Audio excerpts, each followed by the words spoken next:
digníssimas autoridades presentes e representadas, excelentíssimas senhoras, excelentíssimos senhores, queridas irmãs, queridos irmãos em doutrina espírita, jovens, nossos votos cordiais de muita paz. A ciência e a tecnologia guindaram o homem e a mulher contemporâneos às estrelas.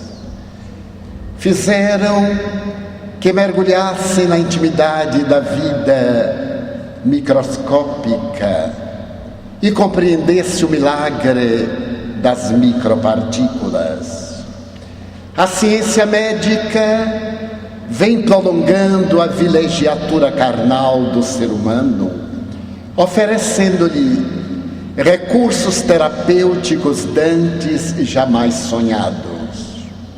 Cirurgia, transplante de órgãos, fecundação in vitro, oferecem ao ser humano da atualidade um admirável arsenal de conforto e de comodidade. A engenharia, nos seus mais variados aspectos, vem contribuindo para que o planeta, a cada vez, reescreva melhor a sua história. E as demais ciências vêm oferecendo os instrumentos hábeis para que a vida na Terra se torne cada vez mais agradável, mais compensadora. Nada obstante, toda essa contribuição da ciência e da tecnologia, a criatura humana mata nas ruas das aldeias e das megalópolis, como ser primitivo de priscas eras. As problemáticas na área da conduta e da afetividade apresentam estatísticas alarmantes no que diz respeito à violência urbana, à violência contra a mulher, contra a criança, contra o idoso, contra o cidadão. Apesar de nos encontrarmos aparentemente em paz, a Unesco anota que neste momento no globo terrestre existem 40 focos de belicosidade, seja na intimidade de cada nação ou em guerras não declaradas de uma nação contra outra, coroadas todas essas perturbações pelas guerras declaradas. Sociólogos, psicólogos, teólogos e estudiosos do comportamento interrogam: o que aconteceu com a criatura humana? Depois de o indivíduo conquistar o cosmo, ter ideia da grandeza universal e viajar pelo campo da energia, penetrando na intimidade dos genes organizadores da vida, depois que foi decodificado o genoma humano, porque o ser ainda é tão belicoso e apresenta-se tão infeliz? Os conflitos existenciais pairam sobre nós como a espada de Damocles, quase que tombando para ceifar-nos a existência, que deveria ser risonha, meiga e encantadora, e no entanto apresenta-se assinalada pela tragédia do cotidiano, pela falta do senso de humor dignificante, pela carência de exemplos que conduzam o homem e a mulher aos páramos da felicidade para a qual estão programados. O notável psicólogo e teólogo americano Dr. Rollo May estabelece que o ser contemporâneo perdeu o endereço de si mesmo. A larga contribuição da ciência e da tecnologia não foi absorvida quanto devera, particularmente neste momento de comunicação virtual, em que a Terra se transformou na denominada aldeia global e as notícias viajam com a velocidade do pensamento, trazendo uma carga de informações maior do que a capacidade psicológica de digerir apresentada pela criatura humana, e inevitavelmente estabelece-se o caos. Na área dos distúrbios de conduta afetiva, a depressão atinge uma estatística aparvalhante. Asseveram os especialistas que, neste momento na Terra, existem 200 milhões de diagnosticados de depressão. E asseveram que se todos os hospitais oferecessem os leitos de que dispõem no planeta, esses seriam insuficientes para atender somente os portadores do transtorno depressivo. Ao lado dele, o transtorno grave do distúrbio do pânico, as enfermidades degenerativas, as manifestações psicóticas profundas através da esquizofrenia, do autismo, da hebefrenia, da paranoia, dando uma paisagem de quase terror. Somos inevitavelmente levados a concordar com o Dr. Rolumei que o ser humano perdeu o endereço de si mesmo. Mas não podemos olvidar que há 280 anos na Inglaterra, o admirável filósofo inglês Thomas Hardy asseverou que a criatura do seu tempo havia perdido o endereço de Deus. 280 anos depois, verificamos que a Terra está invadida por doutrinas religiosas e vazia de sentimento de religiosidade. Por volta de 1900, Sigmund Freud apresentou uma obra notável, a qual deu o nome de Melancolia, para fazer uma análise do transtorno depressivo, que ele optava por chamar o distúrbio de melancolia, e asseverou que a criatura humana encontrava-se desequipada de valores éticos para enfrentar a luta do cotidiano. E hoje, os estudiosos da conduta asseveram que fatores sociológicos e psicológicos respondem por esses desaires, particularmente o medo, a ansiedade e a solidão. Somos na Terra de hoje 6 bilhões e 150 milhões de indivíduos. No entanto, nunca estivemos tão a sós como neste momento. A desconfiança, a incerteza, a perda da afetividade vem contribuindo a cada dia para que estejamos perto fisicamente e longe emocionalmente. Os jogos do prazer, a busca epicurista das sensações imediatas, estabeleceram como sendo metas de triunfo ter, para poder, para ser feliz, sem que apresentassem a contribuição valiosa de ser uma criatura integral, autoiluminada, para poder discernir entre aquilo que pode e deve fazer em relação ao que deve e pode fazer. E por isso mesmo, os conflitos existenciais tomam conta da Terra. Além daqueles a que nos reportamos, a fuga psicológica para o alcoolismo, para a sexolatria, para a drogadição, apresentam a paisagem de uma sociedade em desgaste, oferecendo manifestações extravagantes e esdrúxulas dos espetáculos sórdidos do desequilíbrio. E voltemos a interrogar por quê? Porque perdemos o endereço de Deus. E o endereço de Deus está dentro de nós. No ano 2004, o notável geneta do comportamento, o Dr. Jim Hammer, apresentou nos Estados Unidos uma obra, resultado de um largo estudo genético por ele e por uma equipe internacional multidisciplinar realizada nos últimos 15 anos.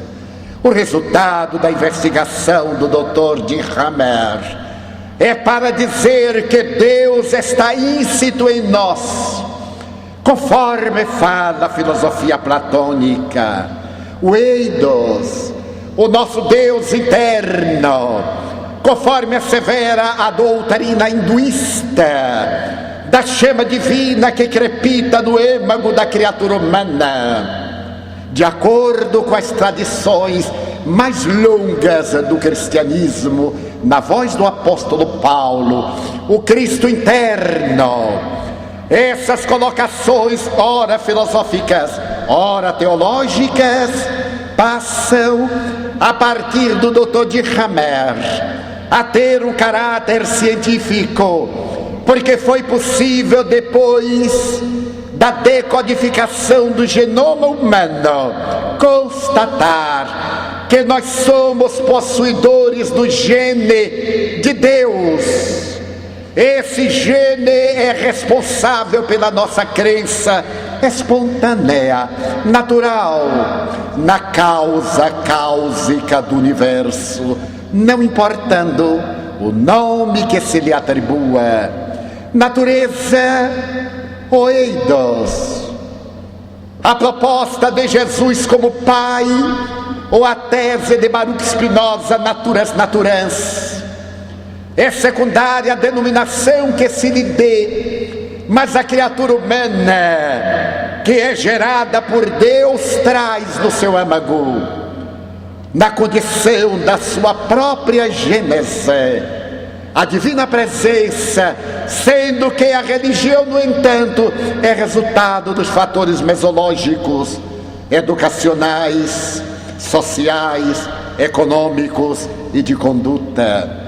Isso nos leva a recordar que por volta de 1995, na Universidade de Los Angeles, o notável neurocientista canadense, o Dr. Michael Persinger, realizando escaneamento topográfico do cérebro de pacientes e fazendo a emissão de pósitrons, conseguiu detectar uma área de luz no cérebro humano.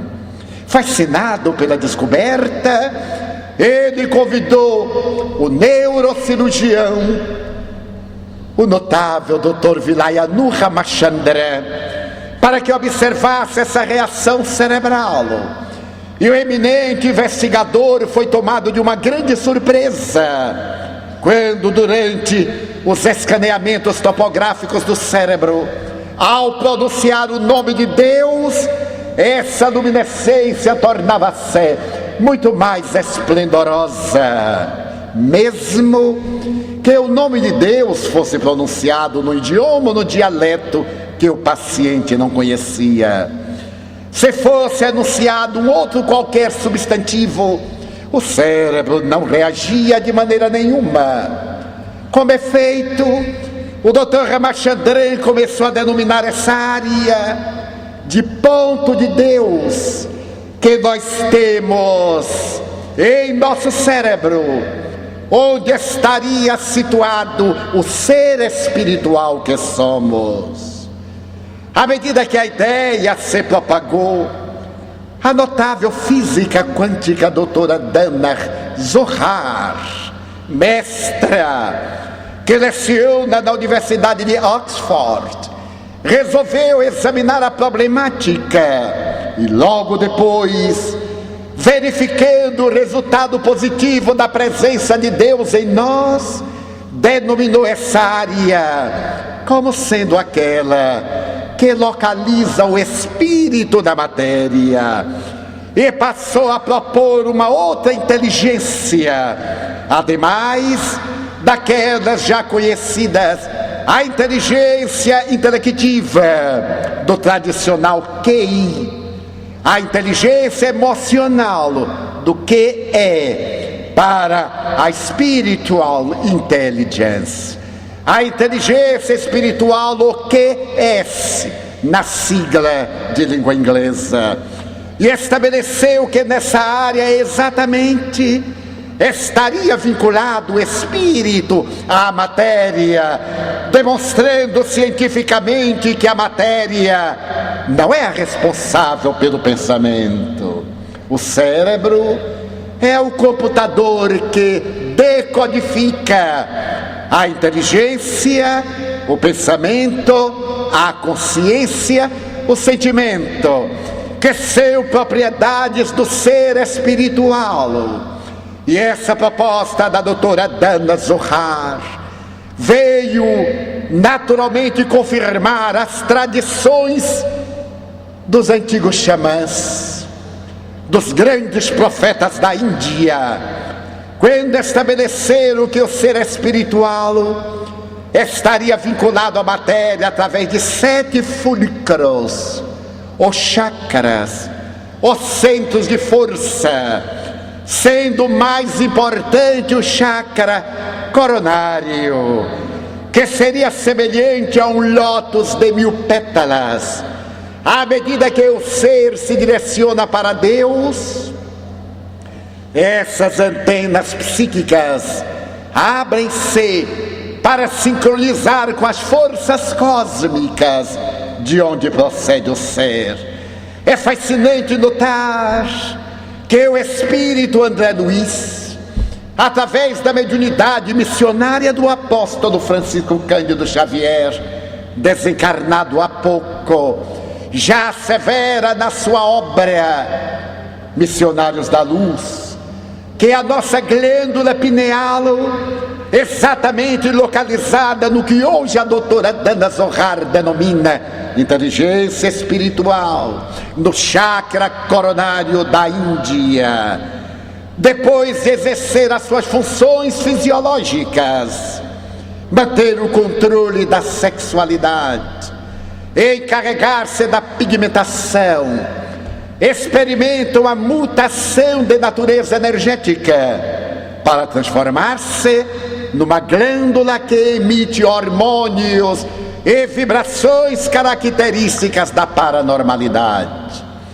Essa proposta de André Luiz, hoje desdobrada pelos eminentes estudiosos das sociedades médico-espíritas no Brasil, capitaneados alguns desses estudiosos pelo Dr. Sérgio Felipe, constatam que a glândula pineal continua com uma função de natureza transcendente, depois daquela de natureza fisiológica, encarregando-se da nossa vida mediúnica e demonstrando cientificamente a fisiologia da mediunidade.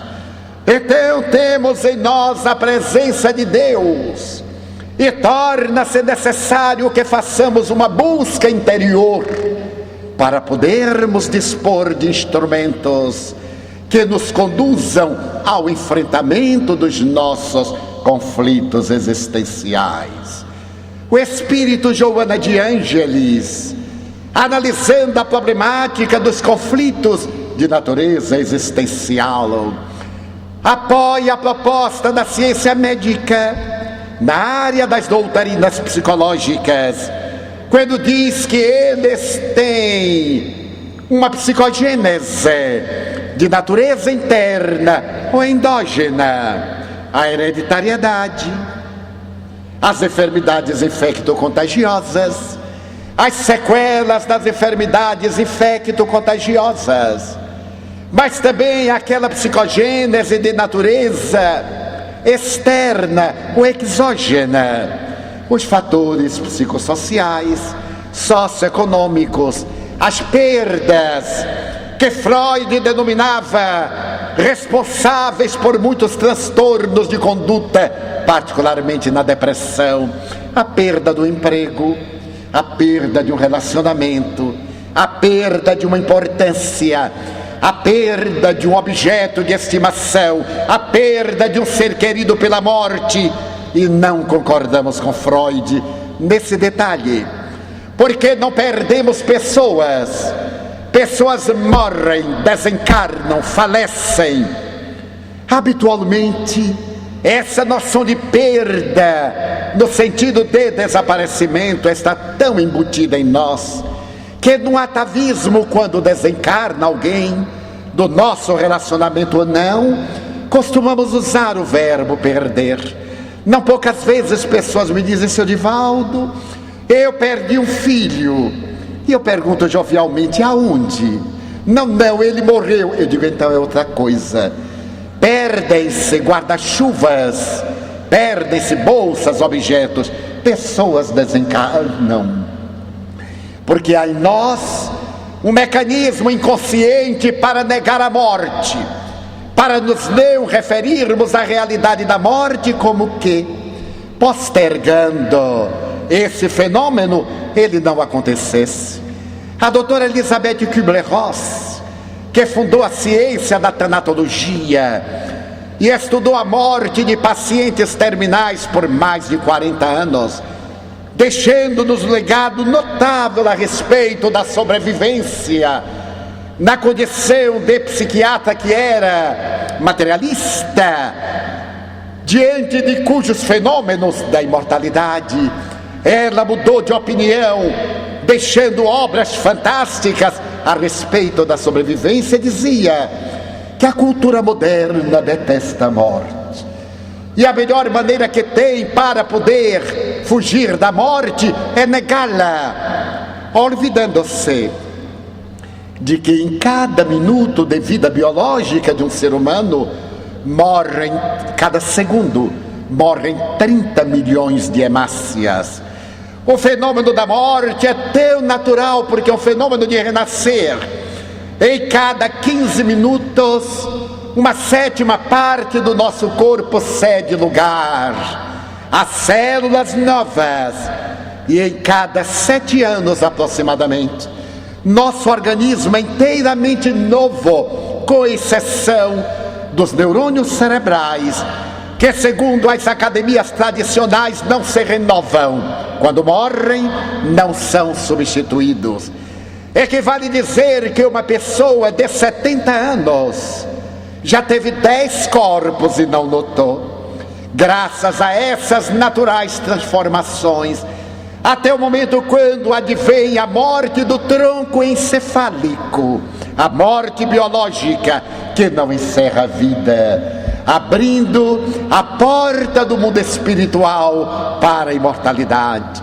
Dessa forma, essa maneira de postergar a morte e de negá-la leva-nos a graves conflitos existenciais, porque estabelece um medo patológico. Joana de Ângeles, examinando a questão, diz que o nosso medo está centrado na herança atávica do homem primitivo, quando enfrentava as forças desgovernadas da natureza. A sua primeira emoção foi de medo, diante do caos que ele não sabia entender. E Joana de Ângeles diz que o nosso medo está relacionado a outros medos da mesma gênese. O medo da morte apresenta-se agora em 5 outros tipos de medo. O medo da velhice, porque a velhice coloca-nos muito próximos da morte. Então temos medo de envelhecer, ou detestamos o envelhecer, porque isso significa que vamos morrer logo, o que não é verdade. A ciência médica prolongou-nos a vida. Eu, por exemplo, aos 79 anos de idade, sinto-me sou perfeitamente jovem, porque temos a idade dos nossos ideais. Mas nós, na velhice, passamos a ter medo da morte, porque a morte está próxima. E os natimortos? E aqueles que morrem na infância, na juventude, na idade adulta? Hoje, no Brasil, e particularmente no Rio de Janeiro, morre-se quase muito mais de balas perdidas do que de enfermidades nos hospitais. Então, a velhice não pode ser uma síndrome de morte próxima, embora biologicamente seja natural. O segundo medo é o medo da doença, porque o indivíduo doente logo vai morrer, o que tampouco é verdade. Eu conheço doentes que conseguiram matar a família inteira. Há doentes que não morrem nunca. Os saudáveis preocupam-se e eles vão enterrando-os todos e ficam com a herança para manter a sua doença. Então nós temos o medo da doença, porque isso significa que a morte está próxima, o que também, repetimos, não é verdade. O terceiro medo é o da pobreza, porque o indivíduo pobre não tem dinheiro para comprar remédio para quando ficar rico. E qual é o indivíduo pobre que necessita de comprar remédio com os excelentes serviços do SUS? Então não deveríamos ter a preocupação em ser pobres, porque a enfermidade nos iria ceifar a vida mais rapidamente. O quarto medo é o medo da morte de um ser querido. Todos nos preocupamos com isto. E muitas vezes em nossas reflexões interiores dizemos: prefiro eu partir ao ser a quem amo, a quem dedico a minha vida. Mas as inexoráveis leis imortais estabelecem muitas vezes diferente, arrebatando o ser querido para a prova de quem fica e libertação de quem parte. E o medo final é o medo da opinião alheia. Temos um respeito mórbido pela opinião alheia, mesmo que essa opinião tenha o valor que lhe atribuímos.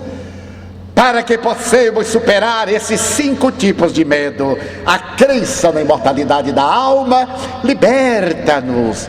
Mas existem os medos de natureza fóbica, aqueles que são remanescentes de encarnações transatas ou de reencarnações anteriores, ou da nossa infância, de uma educação mal elaborada, de um convívio social pernicioso, que criou imagens negativas em nosso inconsciente e aparvalham-nos. Esses medos estão ligados, de certo modo, à culpa. Somos uma sociedade marcada pela culpa. Ontologicamente, é a culpa do erro de Eva.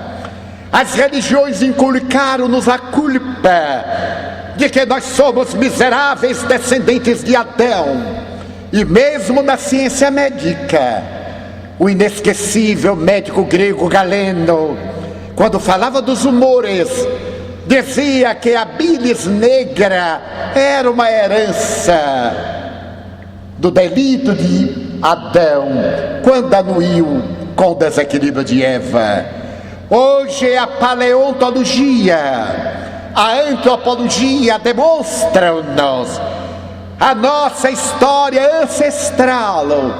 Através dos fósseis podemos acompanhar a vida desde os seus primórdios há 2 bilhões de anos, na intimidade das águas salgadas dos oceanos, até o momento do homem do período carbonífero, de Neandertal, da raça de Grimaldi, de Cro-Magnon, o Homo sapiens, e hoje o Homo virtualis.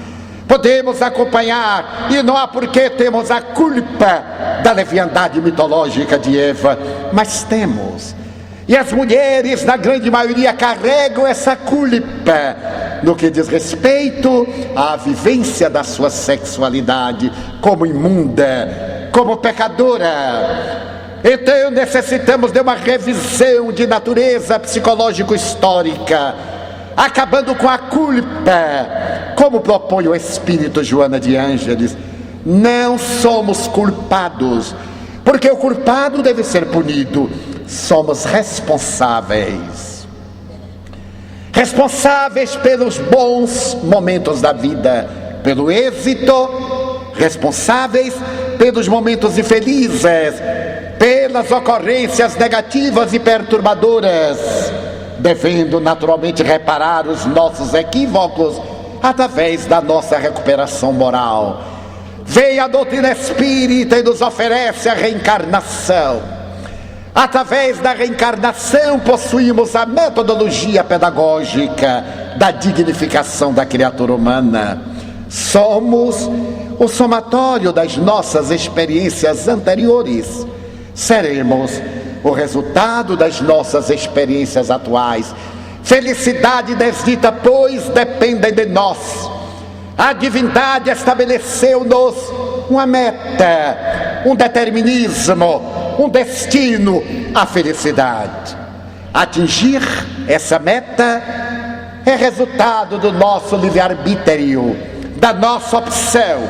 E é exatamente essa opção, eleger o que devemos e podemos fazer, em detrimento daquilo que não devemos fazer, significa a identificação dos objetivos da vida. O Espiritismo, pois, vem com os alicerces da ciência contemporânea oferecer um grande contributo para o homem e a mulher contemporâneos libertar-se da culpa e dos conflitos existenciais, fundamentando a sua tese na pluralidade das existências físicas. O Espiritismo advoga que estamos na Terra não para sofrer, mas para desenvolver esse Deus interno. A finalidade da reencarnação é fazer que desabrochem os dons divinos que dormem em nós. Qual ocorre com a semente, que para desenvolver a árvore que lhe dorme íncita, ou ser vegetal, necessita dos fatores mesológicos do solo, do adubo, do aquecimento do sol, de tudo aquilo que lhe ajuda o desenvolvimento para repetir a espécie da qual se originou.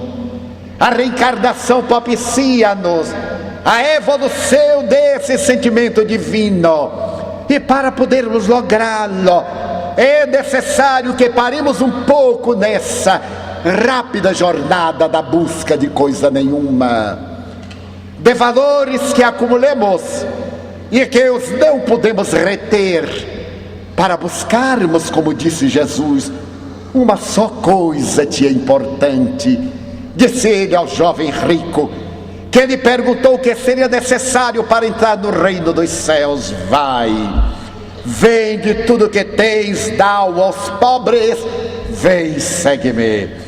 A doutrina espírita hoje interpreta essa doação aos pobres não somente de valores materiais, mas os pobres de valores éticos, de valores morais, aos pobres de dignidade. Vendermos essas coisas que nos perturbam e transformarmos em sementes de luz para tornar a terra menos sombria e as criaturas menos ignorantes das verdades espirituais. Chegou o grande momento da libertação. Jesus havia prometido que mandaria alguém continuar-lhe a obra. Ele rogaria a Deus para que enviasse o Consolador.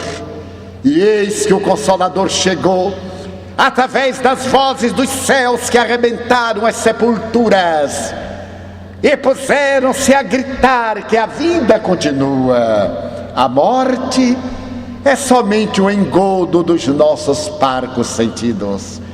Graças à mediunidade que não o comprova, através das mais várias expressões, na sua multiplicidade de fenômenos, até as nossas experiências individuais, através da meditação, através da oração, por intermédio das reflexões profundas, nós temos essa certeza da imortalidade. Então passamos a fazer uma reflexão interior e perguntamos-nos: o que é de mais importante? Qual é realmente a finalidade da vida? Porque todos aqueles que temos as metas imediatas, materiais, ao lográ-las, experimentamos o vazio existencial. Quantas vezes lemos ou acompanhamos na mídia o suicídio espetacular de personalidades célebres que possuem tudo, mas que não têm nada, que se suicidam dizendo: a vida para mim não tem sentido. Nem sequer têm amor, porquanto os poderosos raramente fazem-se amados, quase sempre são detestados, e aqueles corifeus que os cercam na bajulação, ali se encontram para receber as migalhas que lhes caem das mesas fartas, e que os abandonam no primeiro momento de declínio ou de dificuldade. Então vem a proposta de Jesus para que nós amemos uns aos outros, respeitando-nos, amando-nos como somos e não através daquilo que temos. Que valorizemos o amor na intimidade do nosso lar, conversando pelo amor aos nossos pais na condição de filhos, mesmo que sejam alguns indignos de receber esse amor.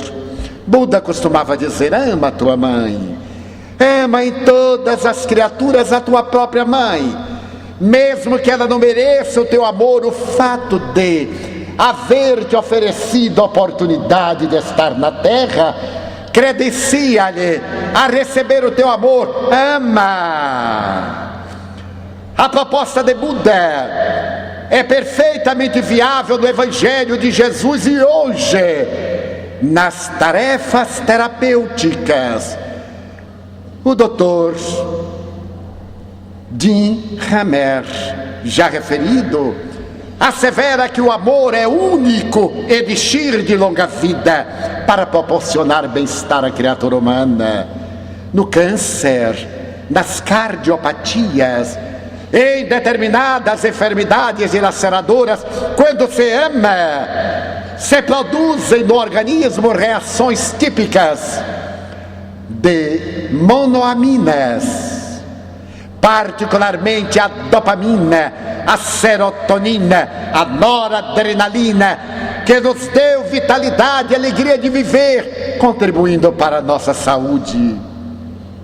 2 físicos quânticos da Universidade Harvard, que não tem nenhuma vinculação filosófica religiosa com nenhuma doutrina, constataram, analisando os nossos neurônios cerebrais, que toda vez quando nós amamos, perdoamos, somos cordiais, sorrimos, o cérebro produz neuropeptídeos, que são substâncias aminoácidas que respondem pela nossa vida praticamente. Esses neuropeptídeos podem ser considerados como fótons, e como os fótons têm o poder de aglutinar as moléculas, essa substância energética é absorvida pelo sistema nervoso central, que a transfere para as glândulas endócrinas, que as repassa para o sistema imunológico, e nós temos saúde. As pessoas que amam não adoecem, têm doenças. A doença é transitória, não se tornam doentes. A doença é um acidente no trânsito que logo vai superada. Mas dizem os mesmos investigadores, doutores David Bohm e Stewart Wolf, quando nós odiamos, quando temos ciúmes, quando guardamos mágoas, quando desejamos o mal do próximo, esses mesmos neurônios produzem uma substância semelhante ao elétron. Como o elétron tem o poder de dispersar as moléculas. Essa energia é absorvida pelo sistema nervoso central, que as transfere as energias para o sistema endocrínico, que passam para o imunológico e nós ficamos doentes. A melhor terapêutica preventiva é o ato de amar. A melhor terapêutica curadora é o próprio amor. Então eles propuseram uma ciência, a psiconeuroendocrinoimunologia, através da qual o indivíduo pode estar perfeitamente feliz, ser portador de uma saúde integral, não obstante os episódios de doença que fazem parte do desgaste orgânico. Vemos a ciência apoiar o Evangelho, a investigação científica corroborar a palavra de Jesus há 2000 anos, quando nos disse que o mandamento maior era amar a Deus acima de todas as coisas e ao próximo como a si mesmo. Poderíamos colocar na ordem inversa, na atualidade, alto amor, porque aquele que se não ama, a ninguém ama. É necessário que nos amemos, que nos respeitemos, que não façamos às ocultas aquilo que não temos coragem de fazer às claras, que mantenhamos uma ética de conduta pessoal, interna, individual. Esse alto amor leva-nos a zelar pelo corpo, que anteriormente era motivo de escárnio da mística medieval. Preservar o corpo, que é o instrumento da nossa vida espiritual. Mantê-lo, trabalhar para ter uma vida digna, conseguir recursos para manter o nível social, para fomentar o progresso, é alto amor, sem apego, ter sem pertencer, ser aquele que possui e não o possuidor possuído pela posse dominadora. A proposta do alto amor tem um significado profundo. Quantos estão atormentados na depressão por desamor, por autoculpa, por autoflagelação? Apresenta uma persona, a aparência jovial, mas o self, o ser interno, o espírito, é amargurado, não se quer, detesta-se. Teremos que fazer uma inversão, amar-nos a nós mesmos. Eu estou vivo, que bênção!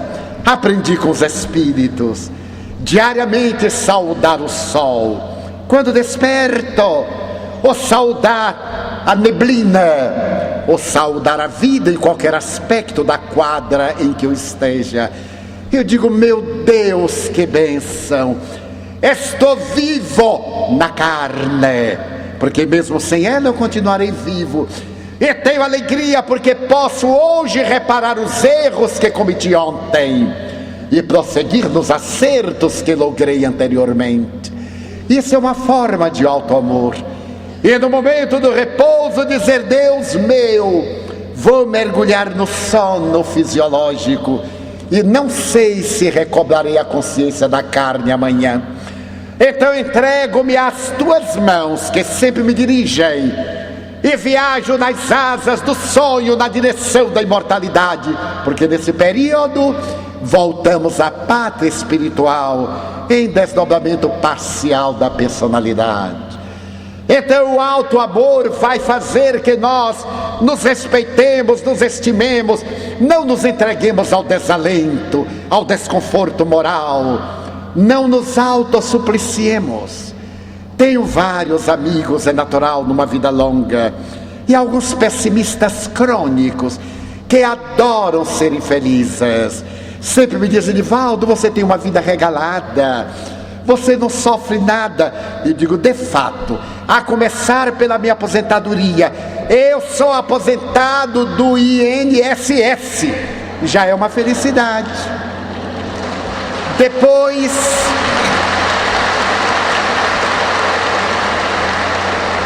de 35 anos de labores, então eu sou um aposentado, mais uma vítima, graças a Deus, porque poderia ser eu o algoz.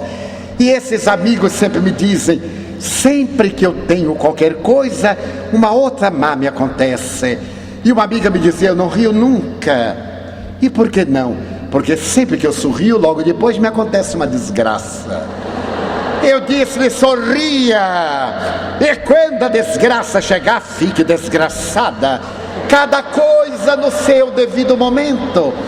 Porque deixar de sorrir para que não venha a desgraça? Ela vem, está a caminho. Então viva intensamente cada momento da sua vida. Regra número 1 de felicidade.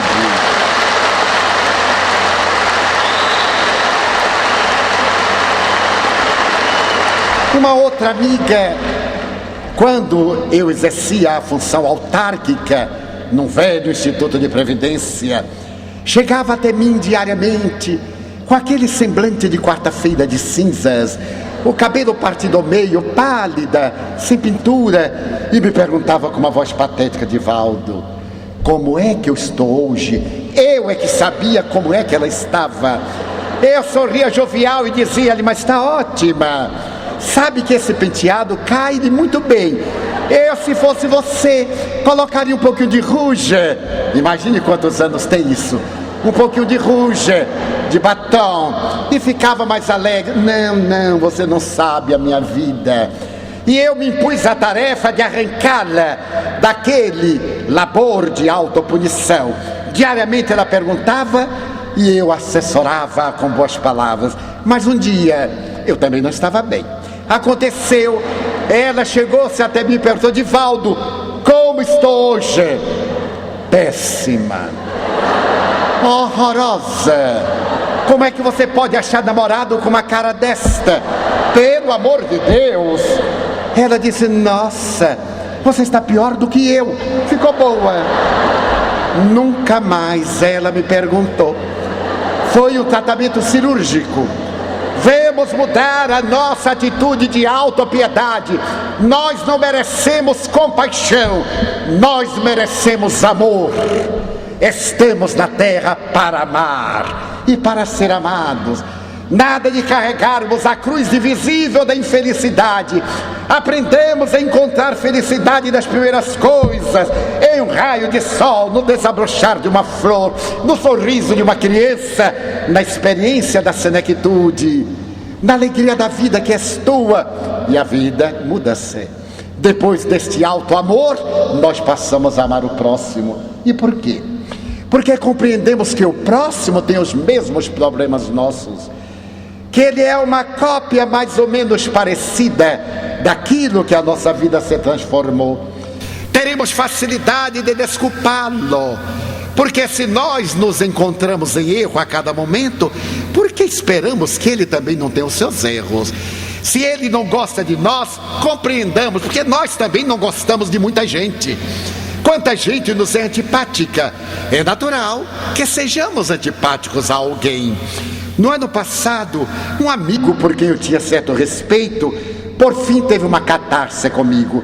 E me disse: Divaldo, eu vou te confessar, eu não vou com a tua cara. Eu tomei um choque, mas sorri e disse: olha, você vai me perdoar, é a única que eu tenho. Não posso fazer nada. Ele, tomado de surpresa, me interrogou: você não está aborrecido? Não. Você não gosta da minha cara, mas eu gosto, eu a vejo há 78 anos, claro que eu terminei gostando. Mas Divaldo, pois agora eu estou gostando. Viu quanto foi boa sua Teresa? Porque se eu tivesse mudado, você não ia gostar da cara nova. Deus meu, nós lutamos com tantos psicopatas de boa aparência, então eu o tolerei, porque aqui para nós em segredo eu também não ia muito com a cara dele. Só que eu o tratava bem, com cidadania, com jovialidade.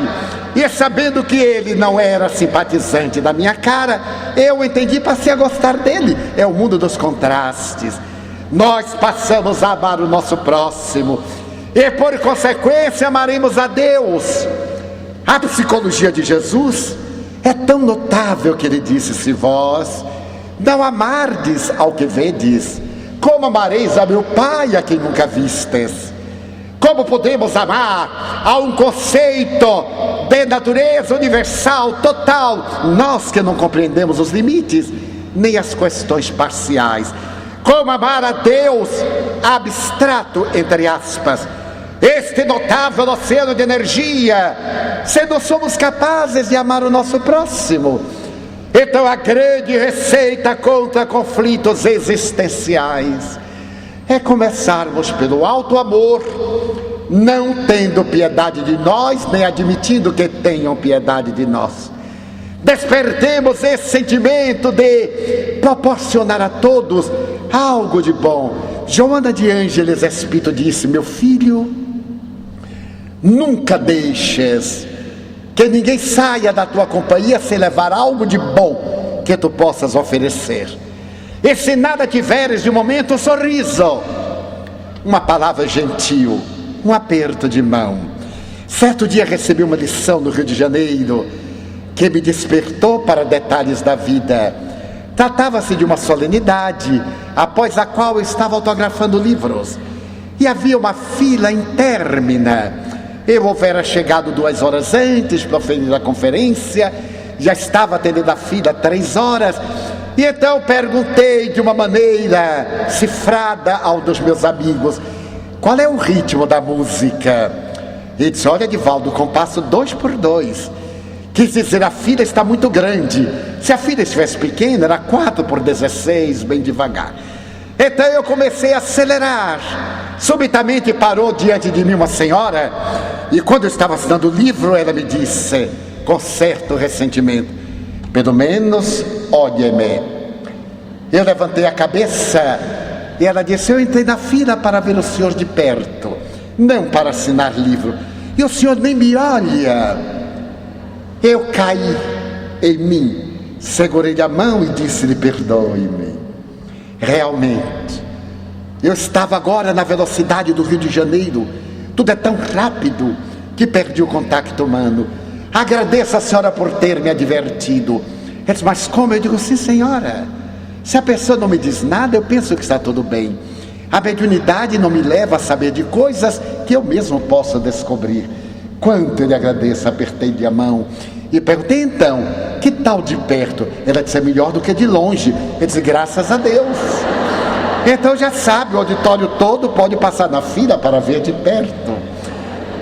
Então eu comecei a descobrir essas pequenas alegrias, as lições do cotidiano, e a descobrir quanto nós podemos ser felizes e como desperdiçamos a felicidade com queixas, com recriminações. Mas dizíamos que a psicologia apresentava 2 ordens de fatores que levam aos conflitos existenciais. O espiritismo propõe um terceiro: o relacionamento dos espíritos conosco, as obsessões, a interferência de seres desencarnados em nossas paisagens mentais, levando-nos a transtorno de vária ordem e ao desvio, à fuga para os vícios do alcoolismo, da sexolatria, do tabagismo, da drogadição e mesmo os transtornos mais profundos da esquizofrenia e até do autismo. Vivemos num mundo de energias, e aqueles que desencarnaram permanecem com o seu campo mental ativado quando despertam. Aqueles a quem magoamos, a quem prejudicamos, voltam a cobrar-nos o ônus da nossa intemperança. E começam às vezes sutilmente, através da inspiração perturbadora e pessimista, em um monólogo que se transforma num diálogo, e que volta a ser um monólogo quando se apossa das nossas faculdades mentais e da nossa organização sensorial. Allan Kardec, em O Livro dos Médiuns, no capítulo 23, asseverou com propriedade que nem toda loucura é loucura, mas também que um grande número dos chamados loucos é constituído por obsidiados. Mas ao encerrar o Evangelho segundo o Espiritismo, que hoje lançamos em edição especial, nesse evento, diz Allan Kardec: a obsessão, quando muito prolongada, transforma-se em loucura, porque afeta os neurônios cerebrais, necessitando de terapêutica médica e de assistência magnética. É necessário, disse Jesus, que vigiemos as entradas do coração, não guardando ressentimento de ninguém. Se alguém nos fez um mal, o problema é dele. nós continuamos como somos. Se alguém nos elogia, também permanecemos como estamos. Não valorizemos essas perturbações que nos levam às lutas terríveis, às competições, à busca de um lugar ao sol, derrubando alguém que está à nossa frente. Saibamos lutar com honradez, tendo a certeza de que a nossa hora chegará, e façamos esforço por lográ-la, sem prejudicarmos a ninguém. Se prejudicamos alguém, peçamos desculpa. Se ele nos não desculpa, o problema é dele. Se alguém nos prejudicou, desculpemos. Esta é a segunda regra da saúde integral, que poderia ser sintetizada na frase de Jesus: não fazer a outrem o que não desejar que outrem lhe faça. Então as obsessões aí estão em campo aberto. E qual a terapêutica para as obsessões? A prece, a oração, que muitos esquecemos, substituído pela reza, pela repetição de palavras sem nenhuma nuance do sentimento. A paciência, recomenda Allan Kardec. A ação da caridade, porque o bem que fazemos anula o mal que fizemos. Não é importante que façamos o bem a quem prejudicamos. Nós prejudicamos a lei de ordem e de equilíbrio. Ao fazermos o bem a outrem, estamos regularizando-nos perante a consciência cósmica. E através das reuniões específicas da doutrina espírita, chamadas desobsessão, que não necessitam da presença do paciente, porquanto os benfeitores espirituais, notando o interesse do paciente modificar-se, abrindo-se a novas perspectivas de felicidade, removem os agentes perturbadores e trazem-nos para que sejam esclarecidos, porque no fundo não chegam a ser perversos nem mal, são apenas doentes, ignorantes da realidade, e poderão despertar e deixar-nos, para que através do bem que façamos, encontremos a nossa felicidade. Então a ciência, aliada à tecnologia, que nos deram tanta coisa, ciência e tecnologia, também nos abre os horizontes espirituais na religião, para podermos entender o sentido da vida, e por meio de elementos de natureza moral, encontremos a nossa trajetória de felicidade. Gostaria de dizer isto, em outras palavras, narrando uma experiência que acompanhei na cidade de Santa Mônica, em uma viagem aos Estados Unidos há 4 anos. Acompanhei pela televisão e mais tarde pelos jornais a história de uma criança que estava morrendo de leucemia. A criança contava 6 anos, de nome Bill. Naquele dia, o cancerologista chamou a sua mãezinha e disse-lhe: senhora, nenhuma esperança para Bill. Mas doutor, meu filhinho é tão jovem, tem 6 anos. A leucemia perniciosa é cruel. O transplante de medula não trouxe o resultado esperado. Nós temos aplicado plasma, temos feito transfusão de sangue, e a rebeldia da doença tudo transforma em caos. Mas doutor, quanto tempo tem meu filho de vida? 1 semana, senhora. Hoje é segunda-feira, um pouco menos, no máximo até sexta-feira. O pior é que ele vai experimentar dores muito cruéis. Vamos ter necessidade de sedá-lo. Mas doutor, é meu filho. Eu sei, mas eu sou médico, eu não sou Deus. Saiu. A senhora ficou arrasada, adentrou-se pela unidade de terapia intensiva e olhou o filho pálido que estava dormindo. As lágrimas corriam-lhe quando ele despertou e, olhando-a, perguntou: mamãe, você está chorando, mamãe? Ah, meu filho, preocupações. Mamãe, Chegou a hora? Não, meu filho. Qual? Você vai ter uma vida longa. A ciência. Mamãe, chegou a hora. Bem, meu filho, o seu organismo não está reagindo. Mamãe, quantos dias? Oh, Bill, só Deus o sabe. Mamãe, quantos dias? Bem, meu filho, eu não tenho ideia. Alguns. Então Bill chorou. Ah, mamãe, que pena. Eu gostaria de, quando crescesse, eu gostaria de tornar-me bombeiro voluntário para salvar vidas, mamãe. Cerrou as pálpebras e as lágrimas prosseguiram. A senhora teve um insight. Correu ao telefone e ligou para o corpo de bombeiros. E quando alguém atendeu, ela disse: eu necessito de falar ao comandante. Pois não, senhora, é ele, comandante. Meu filho está morrendo de leucemia. Ele tem menos de uma semana, até no máximo sexta-feira. Será que o senhor poderia mandar um bombeiro uniformizado para que meu filho visse? Ele anelava,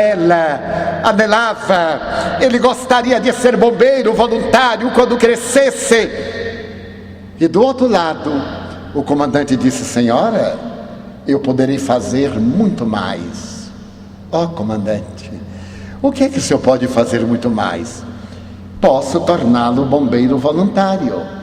Na próxima quarta-feira, dessa a 8 dias, estarei conferindo diplomas a bombeiros voluntários. Se a senhora me der os dados de seu filho, confeccionaremos para ele o uniforme aqui, o capacete, a botina, e poderemos dar-lhe o diploma, mas será na outra quarta-feira, daqui a 10 dias. Mas, comandante, senhora, vá até ele e diga que se ele deseja ser bombeiro voluntário, minha primeira ordem é: proíbo de morrer até a outra quarta-feira. E espero que ele me obedeça. Ela saiu correndo e disse: Bill, na rolha, mas você não pode morrer antes, Bill. Você tem que viver até a outra quarta-feira. Ele teve uma descarga de adrenalina, corou, ela tomou as medidas, voltou ao telefone e Bill não morreu. Na outra quarta-feira, uma ambulância levou o menino. Ele estava acompanhado por uma enfermeira, NU, pelo seu médico, pela mãezinha, e estava recebendo transfusão de sangue. Ao chegar ao corpo de bombeiros, foi colocado numa cadeira de roda, levado a uma sala, vestiram-no, trouxeram-no, colocaram-no na fila inicial. O comandante ia levantar a bandeira. Cantava-se o hino nacional americano. O comandante olhou para Bill: bombeiro, ajude-me a hastear a bandeira. A mãe levou no carro de rodas e ele viu a bandeira do seu país tremular no alto do mastro. Recebeu o diploma. Quando a solenidade estava encerrando-se, soou um alarme. Era sinal de um incêndio. O comandante correu à sala de controle e pôde perceber onde era o incêndio. Os computadores revelaram, inclusive, a gravidade. Era um pequeno foco. Ele teve uma ideia: bombeiro Bill, um incêndio, vamos apagá-lo. Bill olhou para o médico. O médico meneou a cabeça afirmativamente. E agora ele ia num carro do corpo de bombeiro, a sirene aberta, o comandante dirigindo, ele no colo da mãe e o médico. Chegaram ao local do incêndio, desenrolaram-se as mangueiras. Bombeiro Bill, ajude-me. A mãe trouxe-o. Ele segurou a mangueira e viu o incêndio apagar-se. Foi levado de volta ao hospital. 3 dias depois, ele começou a morrer. O médico chamado disse: poucas horas, senhora. Ela, muito emocionada, correu ao telefone. Quero falar com o comandante do corpo de bombeiros. É ele, senhora. Aqui fala a mãe do bombeiro voluntário Bill. Pois não, senhora. Comandante, meu filhinho está morrendo. O senhor mandaria um colega dele uniformizado para ser a última visão que ele tem na terra? Senhora, eu posso fazer muito mais. Que pode fazer muito mais. Avise ao serviço social que iremos aí em vários carros com as sirenes abertas. Mas não é para apagar nenhum foco de incêndio, é para despedirmos-nos do nosso colega. Mande avisar em todas as alas. Diga-me qual é o edifício, o piso. Deixe a janela aberta que entraremos por ali. Ela correu, avisou ao serviço de proteção hospitalar. Os alto-falantes pedindo aos pacientes que tivessem calma. Os bombeiros vinham despedir-se de um colega. Menos de 20 minutos transcorridos, as sirenes abertas eram um verdadeiro inferno.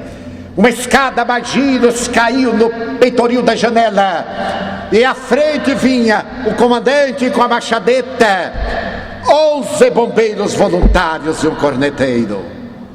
Fizeram um semicírculo em torno do leito de Bill, que estava morrendo.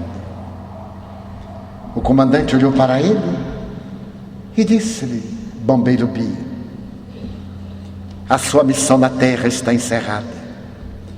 Viaje em paz. Diga ao grande chefe que pode contar conosco aqui na terra. Em seu nome estaremos atendendo as vítimas das calamidades, incêndios, terremotos, inundações, quaisquer problemas que envolvam vidas. Agora eu autorizo, bombeiro Bill, morra em paz. O corneteiro começou a tocar silêncio, a música dos campos de batalha quando morre um herói. O hospital fez silêncio e as lágrimas correram pelos pacientes. E Bill viajou na direção do grande chefe para dar notícia da terra. Senhora, eu posso fazer muito mais. Todos nós podemos fazer muito mais em favor de uma terra feliz.